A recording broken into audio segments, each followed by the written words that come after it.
آیت سجدہ پڑھ کر وہی آیت نماز میں دہرانا، اس کا کیا حکم ہے؟ چنانچہ اگر کسی شخص نے ایک مجلس میں آیت سجدہ پڑھی، پھر مجلس بدلے بغیر وہ نماز میں مشغول ہو گیا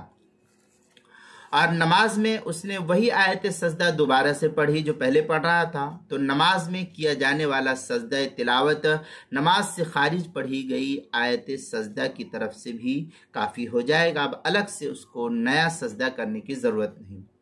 حتیٰ کہ اگر اس نے نماز میں سجدہ تلاوت نہیں کیا تو اس سے دونوں آیتوں کے سجدے ساقط ہو جائیں گے اور وہ ترک سجدہ پر گنہگار ہوگا اس صورت میں، کیونکہ ترک کر دیا ہے۔ در مختار شامیہ میں ہے وَلَوْ لَمْ يَسْجُدْ أَوَّلًا كَفَّتْهُ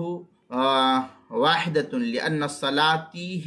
أَقْوَى مِنْ غَيْرِهَا۔ اس طریقے کی عبارت فتاوی شامی جو زکریہ بک ڈپو دیوبند کا ہندی نسخہ، اس کی دوسری جلد صفحہ 590، کتاب المسائل اس کی پہلی جلد صفحہ 544 پر اس کو نقل کیا گیا ہے۔